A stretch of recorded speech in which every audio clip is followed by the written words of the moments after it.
Hello everyone, कैसे हैं आप सभी। I hope all are doing good. तो बच्चों, इस चैनल में हम शुरू करने वाले हैं बायोलॉजी की detail lecture series for NEET 2027। इसमें क्या क्या इंक्लूड रहेगा इसमें डिटेल लेक्चर रहेंगे बायोलॉजी के सारे। एनसीईआरटी की एक लाइन अपन कवर करेंगे। नीट के प्रीवियस ईयर क्वेश्चन भी हम साथ साथ में कवर करेंगे। और जो एग्जाम्पलर होती है एनसीईआरटी एग्जाम्पलर, उसके जो क्वेश्चन है उसको भी हम थ्योरी में इंक्लूड करेंगे, क्योंकि वो भी इंपॉर्टेंट है, वो भी करना है। वो भी एनसीईआरटी ही पब्लिश करती है वो बुक को भी, ठीक है। और चैप्टर वाइज हम क्वेश्चन प्रैक्टिस भी करते जाएंगे। मतलब अगर आपने ये चैनल का कंटेंट फॉलो कर लिया तो आपको कहीं और से पढ़ने की रिक्वायरमेंट नहीं होगी, कोई नीट में क्वेश्चन बाहर नहीं जाएगा, ठीक। तो स्टार्ट करते हैं हम क्लास 11 बायोलॉजी से। अब उसमें सबसे पहले कोई भी यूनिट जब बायोलॉजी में स्टार्ट होती है तो उसके पहले एक यूनिट के पहले एक पेज दिया रहता है, एक डिस्क्रिप्शन दिया रहता है। वहाँ से भी क्वेश्चन आने लगे तो हमें वो भी मालूम होना चाहिए।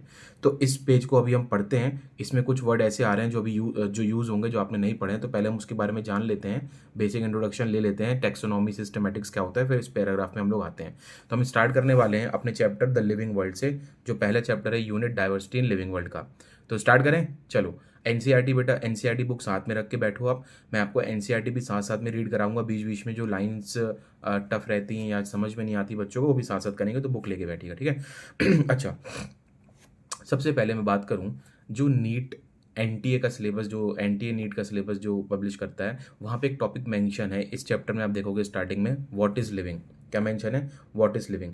एक्चुअली में ये जो टॉपिक है ये पुरानी एनसीईआरटी में हुआ करता था, बट वहाँ से अब ये डिलीट हो गया है। बट नीट के एनटीए के सिलेबस में अभी भी ये मेंशन है, तो इसको हम एक बेसिक इंट्रोडक्शन ले लेते हैं कि जहाँ से क्वेश्चन आ सकता है, ठीक। सुनो, व्हाट इज़ लिविंग। किसी को लिविंग बोलने के लिए उस पर क्या क्या कैरेक्टर्स होने चाहिए, तो उसके बारे में हम पहले डिस्कस करते हैं कि लिविंग के क्या क्या कैरेक्टर्स होते हैं। अगर वो कैरेक्टर प्रेजेंट है तो वो लिविंग है, वो अगर नहीं है तो नॉन लिविंग है, ऐसा हम लोग बोल सकते हैं, ठीक है। तो कैरेक्टर लिविंग में सबसे क्या क्या आते हैं? 5 कैरेक्टर, आपको 5 कैरेक्टर याद रखने हैं लिविंग के। पहला होता है ग्रोथ, फिर होता है रिप्रोडक्शन, और उसके बाद होता है cellular organisation, metabolism and consciousness. Growth, growth का मतलब होता है इंक्रीज इन नंबर और इंक्रीज इन मास। मास और नंबर के इंक्रीमेंट ही को क्या बोलते हैं हम लोग? ग्रोथ। रिप्रोडक्शन तो आप जानते ही हैं, ठीक है। सेलुलर ऑर्गेनाइजेशन, जो भी लिविंग ऑर्गेनिज्म होगा उसके पास सेलुलर ऑर्गेनाइजेशन बोले तो cell, tissue, organ, organ system, इस तरह की चीज़ें उस पर प्रेजेंट होंगी, यानी कि सेल होगी बेसिकली बात करूँ तो। और उसके बाद मैं बोलूँ जो लिविंग ऑर्गेनिज्म होगा उसमें मेटाबॉलिज्म होगी। क्या होता है मेटाबॉलिज्म? सारी जितनी भी हमारी बॉडी में जितनी भी रिएक्शंस चल रही हैं, मेटाबॉलिक रिएक्शन चल रही हैं, उनको सबको मिलाकर हम मेटाबॉलिज्म बोलते हैं। तो मेटाबॉलिक रिएक्शन में एनाबॉलिज्म भी आता है, कैटाबॉलिज्म भी आता है। एनाबॉलिज्म का मतलब कुछ ना कुछ नई चीज़ें हमारी बॉडी में सिंथेसाइज हो रही होती हैं, और कैटाबॉलिज्म का मतलब क्या होता है? कुछ ना कुछ किसी का हम ब्रेक डाउन कर रहे होते हैं। जैसे रेस्पिरेशन है, जिसमें हम ग्लूकोज का ब्रेक डाउन करके एटीपी बनाते हैं, तो रेस्पिरेशन कैसी प्रोसेस हो गई? कैटाबॉलिज्म, ठीक है। उसी तरह से जैसे फोटोसिंथेसिस से फूड बन रहा है, ग्लूकोज बन रहा है, तो क्या है वो? एनाबॉलिज्म। तो हमारी बॉडी में भी कई चीज़ें बनती रहती हैं, कई चीज़ें टूटती रहती है, दैट इज मेटाबॉलिज्म। अब ध्यान सुनो, लास्ट है कॉन्शियसनेस।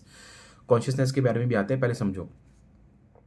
अब ये जो मैंने 5 कैरेक्टर बोले, इसमें से ऐसे कुछ कैरेक्टर होंगे जिनको देख, अगर किसी में वो कैरेक्टर प्रेजेंट है तो हम 100% श्योरली बोल सकते हैं आंख बंद करके कि वो लिविंग होगा ही होगा। बट इसमें 2 ऐसे कैरेक्टर हैं, एक है ग्रोथ और एक है रिप्रोडक्शन। कौन सा? Growth and reproduction. ये 2 ऐसे कैरेक्टर हैं जो किसी में प्रेजेंट होंगे तो हम श्योर शॉट नहीं कह सकते कि वो लिविंग होगा ही। ये लिविंग के कैरेक्टर तो हैं, जो लिविंग होगा उनमें ये मिलेगा, बट ये देख कर नहीं बोल सकते कि लिविंग ही होगा। क्या मतलब है समझो। ग्रोथ का मतलब बताया था इंक्रीज इन मास और नंबर। अब जैसे एनसीईआरटी एग्जांपल देती थी, जो डिलीट हो गया पोर्शन, कि एक छोटा सा सैंड, रेत का टीला है, ठीक है। अब समय के साथ इसमें और रेत, धूल, मिट्टी जमा होती गई और एक छोटा सा पहाड़ बन जाता है। तो यहाँ पर भी तो मास में इंक्रीमेंट हुआ, और मास में इंक्रीमेंट हुआ तो मास में इंक्रीमेंट को भी तो ग्रोथ बोलते हैं। तो ग्रोथ तो ये मिट्टी का टीला या रेत का पहाड़ भी कर रहा है, छोटा सा। बट क्या ये लिविंग है? नहीं। तो ग्रोथ लिविंग में प्रेजेंट होगा, बट ग्रोथ लिविंग का डिफाइनिंग कैरेक्टर नहीं होगा। डिफाइनिंग कैरेक्टर मतलब कि जिसको देख के हम शोर शॉट बोल दें कि लिविंग होगा ही होगा। रिप्रोडक्शन के बारे में क्या एक्सेप्शन आ जाएगा? जैसे म्यूल होता है जो हॉर्स और डोंकी के क्रॉस से पैदा होता है, वो म्यूल जो होता है वो फर्दर क्या कहते हैं, रिप्रोड्यूस, मतलब जो म्यूल होता है वो फर्दर रिप्रोड्यूस नहीं कर सकता, ठीक है। तो म्यूल रिप्रोड्यूस नहीं कर पा रहा, बट म्यूल जिंदा तो है, वो ऑर्गेनिज्म तो है। तो म्यूल जिंदा है बट रिप्रोड्यूस नहीं कर पा रहा, तो रिप्रोडक्शन को देखकर नहीं बोल सकते कि जिसमें रिप्रोडक्शन है वो लिविंग होगा ही होगा।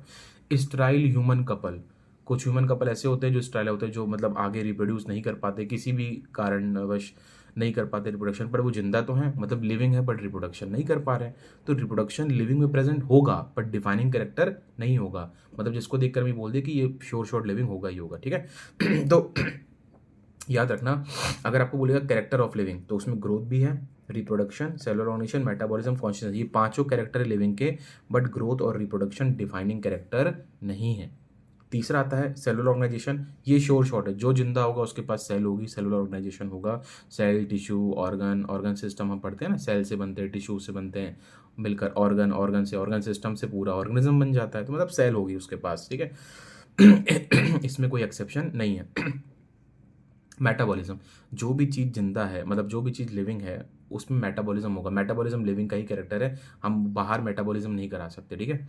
उसके बाद कॉन्शियसनेस, कॉन्शियसनेस का क्या मतलब होता है? कॉन्शियसनेस मतलब होता है अपने सराउंडिंग एनवायरनमेंट में चेंज के प्रति रिस्पॉन्ड करना, ठीक है, या अपने सराउंडिंग एनवायरनमेंट के प्रति जागरूक रहना।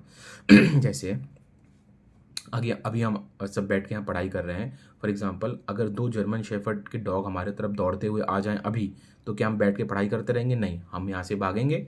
तो भागेंगे मतलब हम अपने एनवायरनमेंट के प्रति क्या है? कॉन्शियस हैं। तो कॉन्शियस का मतलब यही होता है एनवायरनमेंट के प्रति रिस्पॉन्ड करना, स्टिमुलस के प्रति रिस्पॉन्ड करना, दैट इज कॉन्शियसनेस। वो भी सिर्फ लिविंग का ही कैरेक्टर है, ठीक है। अगर बात करते हैं ह्यूमन, तो ह्यूमन के लिए टर्म यूज करी थी एनसीईआरटी ने, self consciousness. Self consciousness is extra level of consciousness, मतलब ह्यूमन जो है वो कॉन्शियस के साथ साथ सेल्फ कॉन्शियस भी है। मतलब हम बैठकर फ्यूचर, मैं कुछ सिंपल भाषा में ऐसे मैं बोलता हूँ कि हम फ्यूचर प्रेडिक्ट कर सकते हैं। मुझे पता है कि अभी जैसे आने वाले समय में ठंड होगी कि गर्मी होगी, मुझे गर्म कपड़े खरीदने होंगे या ठंड, मतलब उस तरह की चीज़ें अच्छा, मैं सिंपल सी चीज़ें कि अब अभी हम पढ़ाई कर रहे हैं तो हम प्रेडिक्ट कर सकते हैं कि अभी हम 2 घंटे बाद मुझे ये पढ़ना है, या मुझे 2 घंटे बाद ये काम करना है, या फिर मुझे खाना खाना है। मतलब हम फ्यूचर के बारे में सोच सकते हैं, फ्यूचर प्रेडिक्ट कर सकते हैं। तो हम एक्स्ट्रा कॉन्शियस है, और एक्स्ट्रा कॉन्शियसनेस को ही सेल्फ कॉन्शियसनेस बोला जाता है, ठीक है। Can predict future, simple. एक डॉग और कैट और एक काऊ बफेलो ये अपना फ्यूचर प्रेडिक्ट नहीं कर सकते, उनको नहीं पता कि अब वो क्या करने वाले हैं। वो तो बस जब भूख लगती है तो खाना खा लेते हैं, जब पेट भरा होता है तो एक जगह बैठे रहते हैं, तो उनको कुछ फ्यूचर प्लानिंग नहीं कर सकते वो। तो वो लिविंग है, कॉन्शियस हैं, क्योंकि लिविंग है तो कॉन्शियस तो होंगे। काऊ बफेलो को भी अगर आप मारोगे तो वो दूर भागेंगे, बट सेल्फ कॉन्शियस नहीं है, ठीक है, ओके। अगर आपसे कोई पूछता है कि जो इंटरनल और इंट्रिंसिक ग्रोथ है, जैसे ये लिखी हुई ना इंटरनल और इंट्रिंसिक ग्रोथ, ये क्या होती है? तो ये डिफाइनिंग कैरेक्टर ऑफ लिविंग होगा। क्या होता है डिफाइनिंग कैरेक्टर? यहाँ पर जो मैंने लिखा था डिफाइनिंग कैरेक्टर या फीचर या प्रॉपर्टीज ऑफ लिविंग। तो क्या होता है डिफाइनिंग कैरेक्टर? मतलब जिसको दे, अगर जो किसी में मिल गया तो हम श्योर शॉर्ट बोल सकते हैं कि वो लिविंग होगा ही होगा। और नॉट डिफाइनिंग मतलब जो लिविंग का कैरेक्टर है बट डिफाइनिंग नहीं, मतलब कि उसमें उसके एक्सेप्शन एग्जिस्ट करते हैं, मैंने आपको बताया। तो ये पार्ट था जो रिलेटेड था, बट एनटीए नीट के सिलेबस में तो हमें पढ़ना है, ठीक।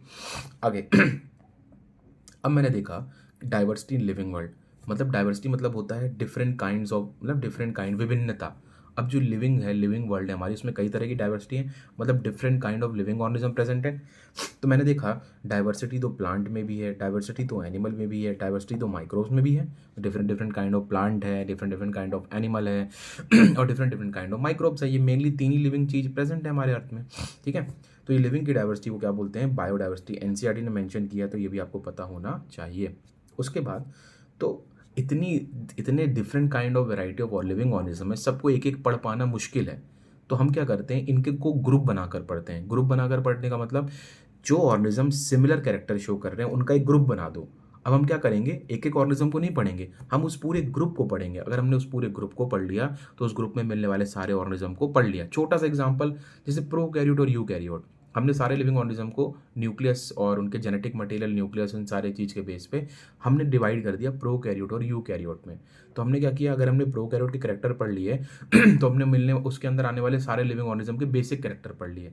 फिर हमारा सेकंड टास्क बच जाता है कि स्पेसिफिक ऑर्गेनिज्म में जो स्पेशल कैरेक्टर है वो पढ़ना। बट एक बार ग्रुप बना लिया तो हमने काफ़ी सारे organism at a time cover कर लिए। तो ये फायदा होता है ग्रुप बनाकर पढ़ने का, ठीक है। तो टू स्टडी, वही लिखा हुआ है, to study all them all, simple classification या ग्रुपिंग क्या होती है, रिक्वायर्ड होती है, ठीक। अब सुनो, एनसीईआरटी में मेंशन है और ये आता भी है, number of total discovered species. Number of total discovered क्या है? स्पीशीज है, ठीक है, ऑर्गेनिज्म नहीं है, स्पीशीज है। यहाँ पर ऑर्गेनिज्म लिख के गलती कराते हैं, ठीक है ना, यहाँ पर ऑर्गेनिज्म लिख के आपसे गलती कराएंगे, ऑर्गेनिज्म नहीं है, स्पीशीज है। Number of total discovered species, कितनी तरह की स्पीशीज अभी तक डिस्कवर करी जा चुकी है? तो एनसीईआरटी लिखती है 1.7 to 1.8 मिलियन। अब 1 मिलियन में 10 लाख होते हैं, तो 1.7 को लिख दिया मैंने 17 से 18 लाख। तो आप ये दोनों टर्म्स में याद रखेंगे, 17 से 18 लाख भी सही है, 1.7 से 1.8 मिलियन भी सही है।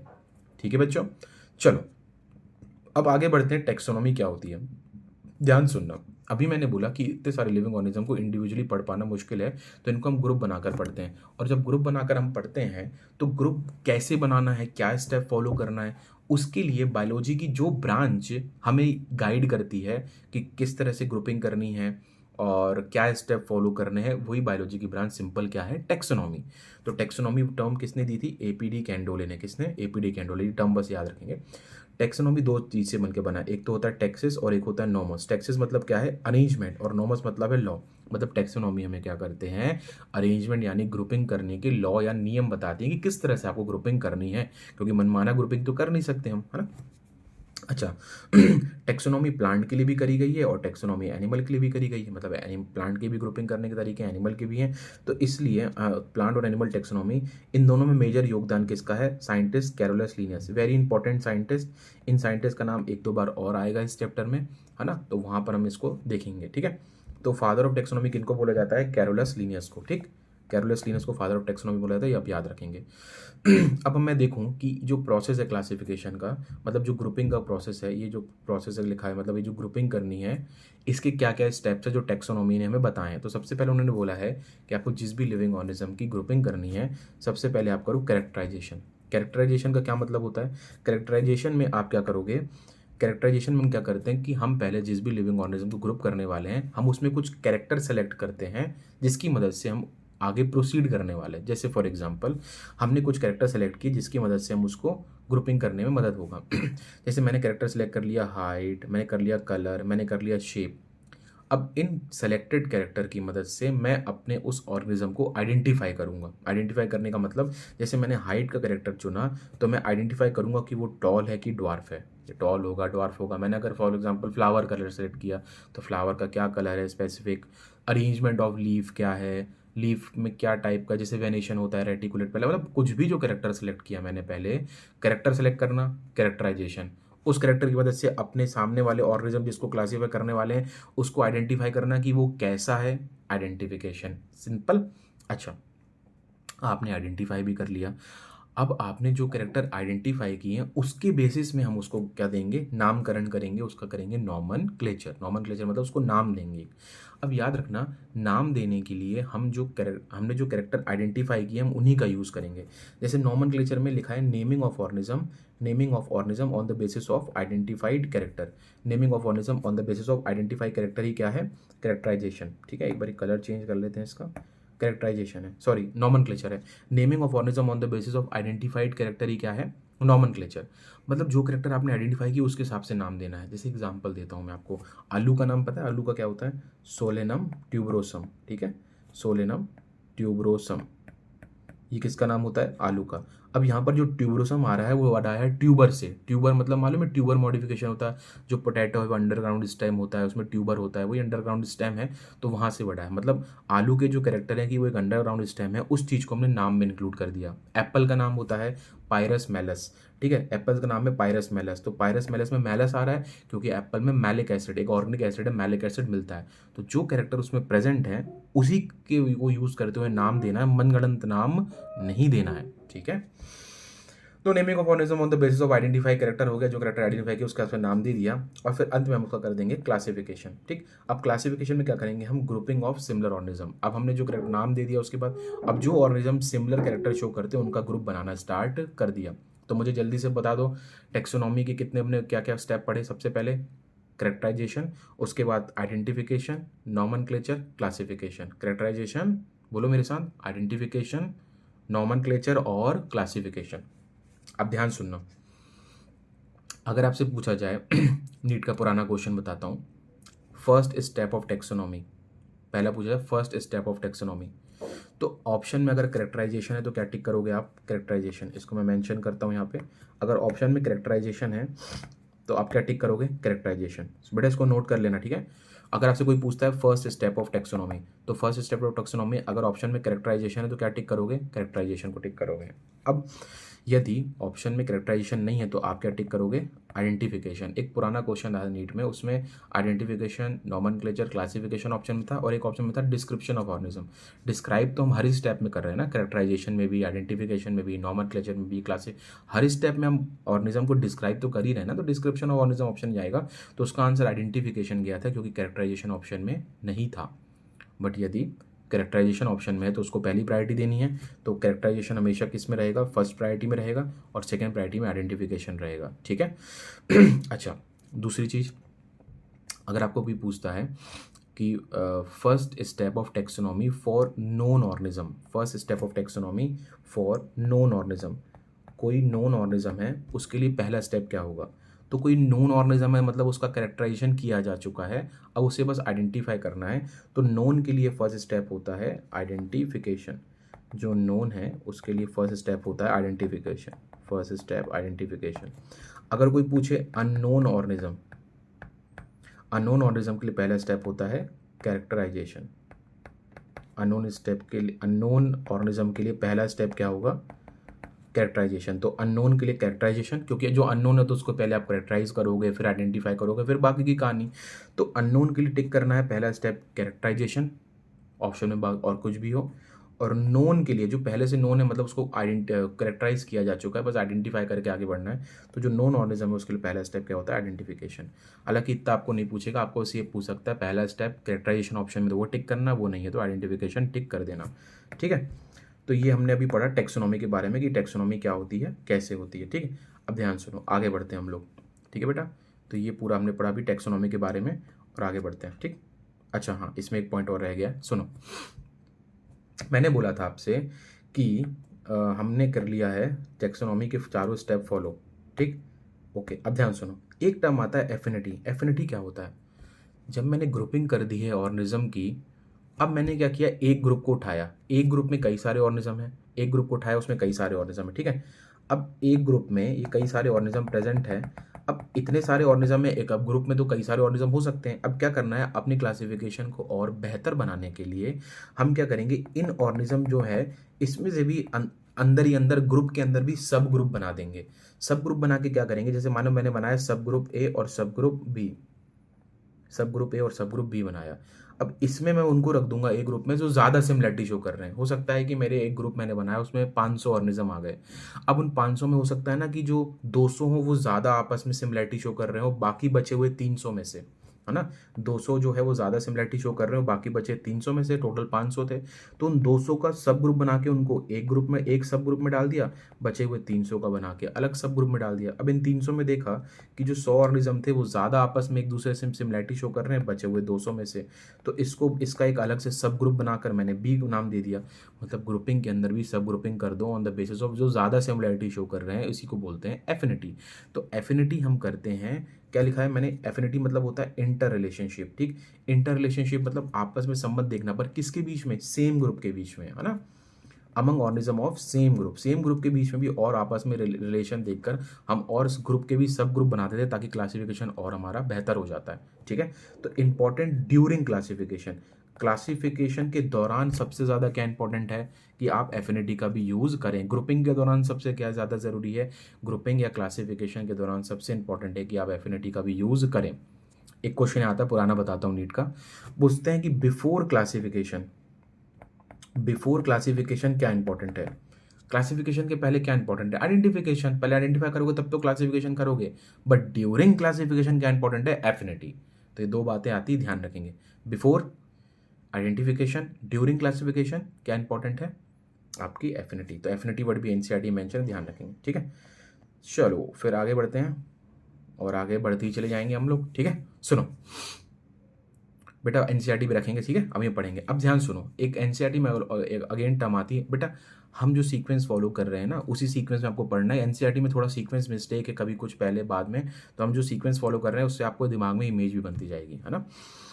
ओके, अगला टर्म आता है सिस्टमैटिक्स। अब लीनियस जी की एक और बार एंट्री होती है, अभी एंट्री हुई थी फादर ऑफ टेक्सोनॉमी में, लीनियस का नाम याद रखेंगे बेटा, ये इंपॉर्टेंट साइंटिस्ट है चैप्टर के।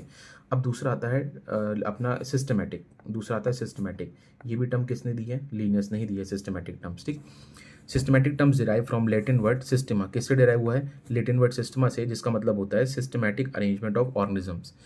सिस्टमा वर्ड से डिराइव हुआ है, जो एक लैटिन वर्ड है जिसका मतलब होता है ऑर्गेनिज्म को सिस्टमैटिक अरेंजमेंट करना, मतलब वही ग्रुपिंग करना। तो ये कैसे अलग है टेक्सोनॉमी से, ध्यान सुनना। टेक्सोनॉमी तो हम कर रहे थे, अब हम क्या करें, अगर टेक्सोनॉमी में एवोल्यूशन को भी इंक्लूड कर दें। क्या होता है एवोल्यूशन? एवोल्यूशन मतलब कौन ऑर्गेनिज्म प्रिमिटिव है, कौन एडवांस है, कौन अर्थ में पहले आया, कौन बाद में आया। जो पहले आया वो उसमें क्या कैरेक्टर है, बाद में क्या कैरेक्टर है, जो ऑर्गेनिज्म बाद में आया वो पहले से किस तरह बेहतर है। जैसे हम सिंपल में प्लांट किंगडम जो आप सब सुनते हो, जैसे प्लांट किंगडम में हो गया, एनिमल्स में हो गया। प्लांट किंगडम में हम पढ़ेंगे आगे एल्गी से एडवांस, ब्रायोफाइटा, फिर टेरिडोफाइटा, फिर जिम्नोस्पर्म, एंजियोस्पर्म, इस तरह की बातें हम आगे करेंगे। बट आप सिंपल समझिए कि सिस्टमैटिक अरेंजमेंट करना। अगर हमने टेक्सोनॉमी के साथ साथ एवोल्यूशनरी रिलेशनशिप को भी ऐड कर दिया है तो वो है ब्रांच सिस्टमैटिक्स। ठीक है, मतलब एवोल्यूशन को भी इंक्लूड कर दो तो क्लासिफिकेशन और अच्छा हो जाएगा। टेक्सोनॉमी के चारों स्टेप तो यूज़ करना ही करना है, characterisation, identification, nomenclature, classification, but उसके साथ साथ हमें यूज़ करना है एवोल्यूशनरी रिलेशनशिप, तो हमारा क्लासिफिकेशन और बेहतर हो जाता है। अब ध्यान सुनना, एनसीईआरटी एग्जाम्पलर में सिस्टमैटिक की डेफिनेशन को बेस बनाते हुए क्वेश्चन दिया हुआ है, और एनसीईआरटी ने भी सिस्टमैटिक्स के लिए एक दो लाइन लिखी हुई है। मैं आपको पेज नंबर बता देता हूँ, हाँ पेज नंबर यहाँ मेंशन किया है, पेज नंबर 5 के लास्ट में आपको मिलेगा सिस्टमैटिक्स के बारे में। ठीक है, वो टेक्सोनॉमी का एक मॉडिफाइड वर्जन है, उसमें एवोल्यूशन को भी इंक्लूड करने लग गए हम लोग। ठीक है, जब ग्रुपिंग कर रहे हैं तो उसमें भी ध्यान रख लो कि यार ये प्रिमिटिव है, ये एडवांस है, तो इसको पहले रखो, इसको बाद में रखो। याद रखना, एनसीईआरटी जो भी एनिमल किंगडम और प्लांट किंगडम पढ़ा रही है ना, या जो भी है वो सीक्वेंस जो दे रही है वो एवोल्यूशन के सीक्वेंस में ही दे रही है। ठीक है जैसे प्लांट किंगडम में पहले एल्गी है, फिर ब्रायोफाइटा है, फिर टेरिडोफाइटा है, फिर जिम्नोस्पर्म है, फिर एंजियोस्पर्म है, थर्ड चैप्टर की बात कर रहा हूँ मैं, तो वो एवोल्यूशन के सीक्वेंस में ही पढ़ते हैं और पढ़ाते हैं। ठीक है, सुनो बेटा आगे बढ़ते हैं हम लोग।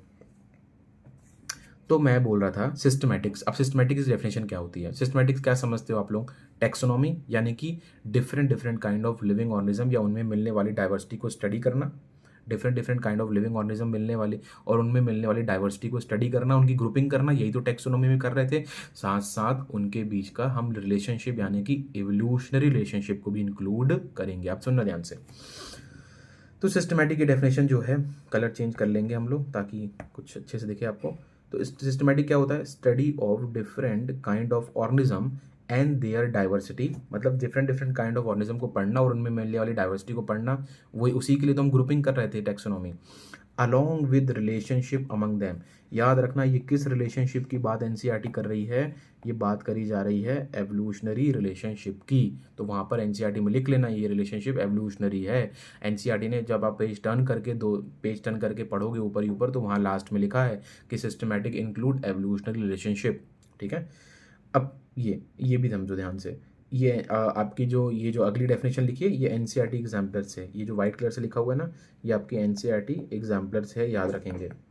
वहाँ पर कैसे क्या क्या जो आंसर गया उसके हिसाब से क्या डेफिनेशन है? Study of different kind of organism, वही उनकी diversity, different kind of organism को पढ़ना, उनकी ग्रुपिंग करना, एंड देयर रिलेशनशिप। यहाँ पर अगेन रिलेशनशिप कौन सा है? एवोल्यूशनरी रिलेशनशिप, मतलब different kind of living organism को पढ़ना और उनके बीच का रिलेशनशिप को पढ़ना, मतलब एवोल्यूशनरी रिलेशनशिप को पढ़ना ही क्या है? सिस्टमैटिक्स। तो यहाँ पर दोनों में एक चीज़ कॉमन है, चाहे एनसीईआरटी की डेफिनेशन हो चाहे एनसीईआरटी एग्जाम्पलर में क्वेश्चन दिया हो, दोनों में है कि different kind of living organism को स्टडी करना और उनके रिलेशनशिप यानी कि एवोल्यूशनरी रिलेशनशिप को ही पढ़ना है, क्या कहलाता है? सिस्टमैटिक्स। तो बेटा ये दोनों डेफिनेशन याद रखने, काम करना, पेज नंबर 5 है ना, वही नीचे इन दोनों को लिख लेना, एक एनसीईआरटी एग्जाम्पलर की और एक जो है वो एनसीईआरटी की डेफिनेशन है। ठीक है, तो ये भी आप मेंशन करेंगे, ये इंपॉर्टेंट है। आगे बढ़ते हैं, जो सिस्टमैटिक्स है ना, अब सिस्टमैटिक्स में हम क्या कर रहे थे? देखो सिस्टमैटिक्स आ गया है तो आपको पता है कि ये क्या है, सिस्टमैटिक्स आ गया है तो ये टेक्सोनॉमी प्लस साथ साथ आपका एवोल्यूशन भी है, टेक्सोनॉमी प्लस एवोल्यूशन है। अब सुनो, सिस्टमैटिक है तो एवोल्यूशन तो अपने आप आ गया, उसमें कुछ भी सोचना नहीं है। अब सिस्टमैटिक्स को बांटा, ओल्ड सिस्टमैटिक्स और न्यू सिस्टमैटिक्स या नियो सिस्टमैटिक्स भी इसको बोला जाता है। ओल्ड सिस्टमैटिक्स में क्या था? हमने ग्रुपिंग के लिए एक्सटर्नल या मॉर्फोलॉजिकल करेक्टर को यूज़ किया और साथ साथ एवोल्यूशन को भी यूज़ किया, तो ये ओल्ड है।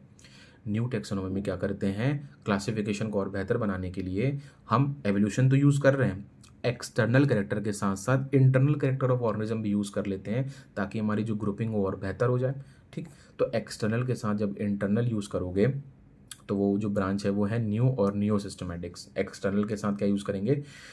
इंटरनल कैरेक्टर भी यूज़ करेंगे। और अगर ये सिस्टमैटिक्स है तो ये इसमें एवोल्यूशन तो अपने आप इंक्लूड है, मैंने यहाँ लिखा नहीं है, तो एवोल्यूशन याद रखना, एवोल्यूशन दोनों में ही इंक्लूडेड है।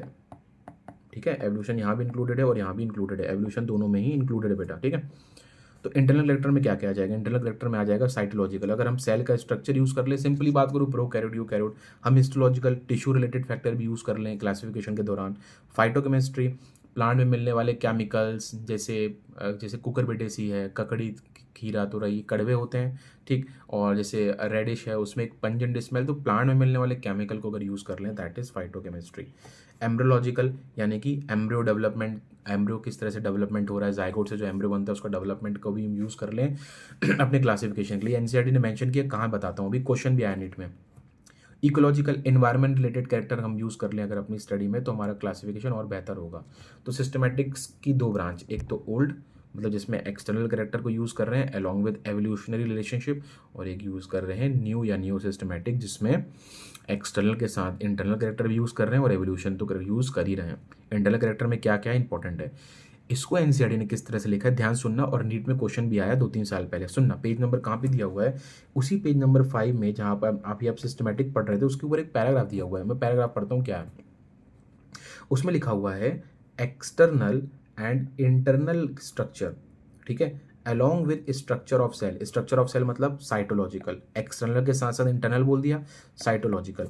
ठीक, डेवलपमेंट प्रोसेस, ये डेवलपमेंट प्रोसेस जो लिखा है ना, ये डेवलपमेंट प्रोसेस में आप लिख लो कि कौन सा डेवलपमेंट है, ये आपका है एम्ब्रियोलॉजिकल डेवलपमेंट। ये कौन सा डेवलपमेंट की बात कर रहे हैं, एम्ब्रियोलॉजिकल। ठीक है, ये जो एम्ब्रियोलॉजिकल मैंने मेंशन किया था ना, ये एम्ब्रियोलॉजिकल डेवलपमेंट की बात करी जा रही है यहाँ पे। तो कौन सा development, embryological. And ecological information यानी कि इन्वायरमेंट रिलेटेड फैक्टर या कैरेक्टर्स को भी अगर हम यूज़ करेंगे, तो इन्वायरमेंटल कैरेक्टर को भी यूज़ करेंगे, तो of organisms are essential and form the basis of modern taxonomic study. ये क्वेश्चन यहाँ से आया था कि मॉडर्न टेक्सोनॉमिक स्टडी का क्या क्या बेसिस है, तो क्या क्या है, external character, internal character, structure of cell, development यानी कि embryological development and ecological information, मतलब एक्सटर्नल के साथ साथ इंटरनल कैरेक्टर भी यूज़ कर रहे हैं और ये सारी चीज़ें भी यूज़ कर रहे हैं। तो ये मॉडर्न टेक्सोनॉमिक स्टडी का बेसिस है। मॉडर्न टेक्सोनॉमिक स्टडी क्या होती है बेटा, मॉडर्न टेक्सोनॉमिक मतलब एनसीईआरटी कहना चाह रही है न्यू या न्यू सिस्टमैटिक्स को, तो मॉडर्न टेक्सोनॉमिक स्टडी का बेसिस बनाती है। तो इसमें नीट में क्वेश्चन आ चुका है। ठीक है, अच्छा अभी काम करते हैं, अभी हम वो पढ़ लेते हैं, आपका क्या कहते हैं जो फर्स्ट पेज था उसको उसको समझो। इसमें भी थोड़ा सा कुछ बातें अच्छी लिखी हुई हैं, अब ध्यान सुनना, आपको अब समझ में आएगा ये। तो इसमें क्या बोला जा रहा है कि जो बायोलॉजी है वो क्या है, देखो इसमें क्या बोला जा रहा है, बायोलॉजी, एक मिनट है ना, इसको पढ़ते हैं हम लोग। Biology is science of life forms and living process. Life forms जो जितनी भी लाइव्स हमारे अर्थ में प्रेजेंट है और उनमें मिलने वाली लिविंग प्रोसेसेस, उनके अंदर होने वाली रिएक्शंस, उसके अंदर होने वाली प्रोसेस जो उनको जिंदा रखें, उन सब की स्टडी क्या है, biology. The living world comprise an amazing diversity of living organism. हाँ, बहुत विभिन्न प्रकार के ऑर्गेनिज्म पढ़ा हमने। अर्ली मैन को ईजिली परसीव मतलब होता है नोटिस, लिख लो वहाँ पे एनसीईआरटी में लिखते जाओ, मेरे साथ साथ पढ़ो। अर्ली मैन को ईजिली परसीव यानी कि notice the difference between inanimate, inanimate का मतलब लिखो नॉन लिविंग, इनएनिमेट का मतलब लिखो नॉन लिविंग, परसीव का मतलब लिखो नोटिस। ठीक है, difference between inanimate matter and living organisms. ठीक है, इनएनिमेट और लिविंग नॉन लिविंग के बीच में अर्ली मैन ईजिली बता सकते थे कि हाँ, मतलब एक हम भी बता सकते हैं ना कौन जिंदा है, कौन लिव है, कौन नॉन लिविंग है, हमने कैरेक्टर तो पढ़े ही उसके बारे में। ठीक, अर्ली मैन ये हो गया अपना अर्ली मैन वाला। उसके बाद क्या है हाँ, अर्ली मैन डिफाई मतलब होता है पूजा करना, ठीक है ना, पूजना किसी चीज़ को। Early man define some of the inanimate matter, जैसे ये बोलना चाह रहा है कि जो अर्ली मैन थे वो कुछ लिविंग की भी पूजा करते थे, कुछ नॉन लिविंग। नॉन लिविंग में जैसे कि विंड, सी, फायर लिखा है, जैसे कि हम बोलते हैं ना अग्नि देवता या अन्य देवता, तो हम लोग कुछ नॉन लिविंग चीज़ को भी पूजा करते थे और लिविंग को कोई जैसे गौ माता। तो अर्ली मैन जो है वो नॉन लिविंग लिविंग दोनों की पूजा करता था। कोई एक डर, कई लोग डर के कारण या किसी डर या किसी सम्मान, किसी भय या किसी अफेक्शन, किसी चीज़ के भी कारण पूजा करते थे, ऐसा इन्होंने लिखा हुआ है। ठीक है, तो वही लिखा हुआ है कि some among animals and plant a common feature of such all form of inanimate and animate object was a sense of awe or fear that they evoked. वही किसी कोई देवता मानता था तो देवता नाराज ना हो जाए उस भय से पूजा करना। ठीक है ना, हम जैसे खाना खाते तो हाथ जोड़ के खाते हैं, अन्य देवता है, तो इस तरह से कि कोई भय से कि भाई अन्य का अपमान करोगे तो हो सकता है खाना खाने ना, मतलब हमें नसीब ना हो खाना, इस तरह का हम सोचते हैं ना, तो वही वाली चीज़ इसमें लिखी हुई है। ठीक है, वॉज सेंस ऑफ ऑल। अच्छा ध्यान सुनना, अभी तक तो कॉमन बात चल रही थी। The description of living organism including human being began much later in human history. ठीक। सोसाइटी विच इंडल्ज इन, इसका मतलब लिखिए बेटा एंथ्रोपोजेनिक व्यू। एंथ्रोपोजेनिक व्यू का मतलब लिखिए human centred, human centred, human centred view. अब ध्यान सुनो, इसमें अभी आगे के 2-3 लाइन में वो क्या बोलना चाह रहा है। जो अर्ली ह्यूमंस थे वो उन्होंने नेचर को उतना ही जानना चाहा जितनी उनको ज़रूरत थी। जैसे उनको नेचर से जो जो ऐसे चीज़ें मिल रही थी जो उनके काम की है, मतलब अपनी वो यूज़ के हिसाब से, नीड के हिसाब से ही नेचर को जाना। मतलब अपना जो क्या कहते हैं रिसर्च का, या फिर अपना कहते हैं जो नेचर को जानने का दायरा है वो सीमित रखा। कहाँ तक कि क्या उनको चीज़ नेचर से काम की मिल रही है। जैसे किसी प्लांट से वुड मिल गया तो वो उनके काम का हो गया, किसी प्लांट से फाइबर मिल रहा है तो वो उनके काम का हो गया, फूड मिल रहा है तो वो काम का हो गया। तो नेचर को उतना ही जाना जितना उनके काम का था। इस कारण पहले के समय पे उतना ज़्यादा क्या कहते हैं डिटेल्ड क्या कहते हैं डिस्क्रिप्शन हो नहीं सका लिविंग ऑर्गेनिज्म का। इसको मैं आपको बताऊंगा प्रैक्टिकल क्लासिफिकेशन, कि ऑर्गेनिज्म को क्लासीफाई करते थे पहले के लोग यूज़ और डिसयूज़ के हिसाब से, सॉरी यूज़ के हिसाब से, कि किस प्लांट से उनको फाइबर मिल रहा है, किससे उनको शेल्टर मिल रहा है। जैसे बैम्बू स्टिक से शेल्टर बनाते थे, किससे उनको फूड मिल रहा है, इस तरह की बातें थी। ठीक है। तो सोसाइटी विच इंडल्ज इन, जो सोसाइटी इंडल्ज थी एंथ्रोपोसेंट्रिक व्यू, या तो ह्यूमन सेंटर, जो ह्यूमन से रिलेटेड चीज़ हो पड़ेगी, ह्यूमन के काम का उसी of biology could register limited progress in the biology knowledge. तो वो ज़्यादा प्रोग्रेस नहीं कर सके, उनका बायोलॉजी का नॉलेज लिमिटेड था, क्योंकि उन्होंने जानना ही उन्हीं को चाहा जो उनके काम का था। अब सुनना, सिस्टमैटिक्स हमने पढ़ा भी, सिस्टमैटिक्स एंड मॉन्यूमेंटल। मॉन्यूमेंटल का मतलब लिख लेना, मॉन्यूमेंटल का मतलब होता है विशाल, मतलब बहुत ज़्यादा। Systematic and monumental description of life form brought in out of necessity. मतलब अब वो आउट ऑफ नेसेसिटी मतलब कि अब ऐसा नहीं है कि सिर्फ हम ज़रूरत या नेसेसिटी के हिसाब से ही क्लासीफाई करें। सिस्टमैटिक के आने के बाद नेसेसिटी से हटकर और परे जाकर हमने ऑर्गेनिज्म को जानना चाहा। डिटेल सिस्टम ऑफ, अब देखो इसमें आ गया आइडेंटिफिकेशन, ओहो ये क्या हो गया, आइडेंटिफिकेशन, नॉमेनक्लेचर एंड क्लासिफिकेशन। ठीक है। The biggest spin of such study was recognition of the sharing of similarity among organism both horizontally and vertically. इसका क्या मतलब है? वो कह रहा है कि हमने जब ग्रुपिंग करी तो जो लिविंग ऑर्गेनिज्म है, और कोई भी लिविंग ऑर्गेनिज्म है, वो हॉरिजॉन्टली और वर्टिकली दोनों तरह से सिमिलरिटी शो करता है। इसका क्या मतलब है सुनो। जैसे हमने एक ग्रुप बनाया उसमें जो लिविंग ऑर्गेनिज्म प्रेजेंट है वो आपस में सिमिलरिटी शो कर रहे हैं, तभी वो उनको एक ग्रुप में रखा गया है। तो आपस में सिमिलरिटी शो करने का मतलब है कि वो सिमिलरिटी शो कर रहे हैं हॉरिजॉन्टली, हॉरिजॉन्टली सिमिलरिटी शो कर रहे हैं, मतलब एक दूसरे से सिमिलरिटी शो कर रहे हैं। और वर्टिकली सिमिलरिटी शो करने का मतलब है इन सब का कोई ना कोई एक कॉमन एंसेस्टर रहा होगा। तो कहीं ना कहीं ये सारे वो उस एंसेस्टर को भी रिप्रेजेंट कर रहे होंगे। तो हॉरिजॉन्टली सिमिलरिटी शो करना मतलब अमंग लिविंग ऑर्गेनिज्म, लिख लो वहाँ पे। हॉरिजॉन्टली मतलब होता है अमंग, अमंग लिविंग ऑर्गेनिज्म, और वर्टिकल का मतलब है एंसेस्टर वाला। वर्टिकल का मतलब है एंसेस्टर, ना, पूर्वज। अपने पूर्वज से भी सिमिलरिटी शो कर रहे हैं और आपस में भी सिमिलरिटी शो कर रहे हैं। That all present day living organisms are related to each other and also to organisms that ever lived on earth was a revelation which humbled man and led cultural movement for conservation of biodiversity। वही वाली बात जो मैं कहना चाह रहा हूँ ना, कि आपस में ऑर्गेनिज्म एक दूसरे भी सिमिलरिटी शो कर रहे हैं, और जो पहले आ चुके हैं पे उससे भी सिमिलरिटी शो कर रहे हैं। ठीक है। वही है बाकी। In the following chapter the unit you will description including classification of animal plant और टेक्सोनॉमिक पर्सपेक्टिव। तो टेक्सोनॉमी के बारे में पढ़ोगे, ये सब बातें लिखी हुई हैं। ठीक है बेटा। तो अभी अपने लेक्चर को यहीं पे एंड करते हैं। अगले लेक्चर में आगे की कहानी करेंगे। 2-3 लेक्चर में चैप्टर करते हैं, फिर बीच बीच में हम क्वेश्चन PYQ आपको बताता ही जाऊँगा। फिर एक लेक्चर PYQ का बना लेंगे, एक और उसमें NCERT के एग्जाम्पलर क्वेश्चन इंक्लूड कर लेंगे, और कुछ क्वेश्चन प्रैक्टिस करके इसी तरह से हम पढ़ेंगे। ठीक है।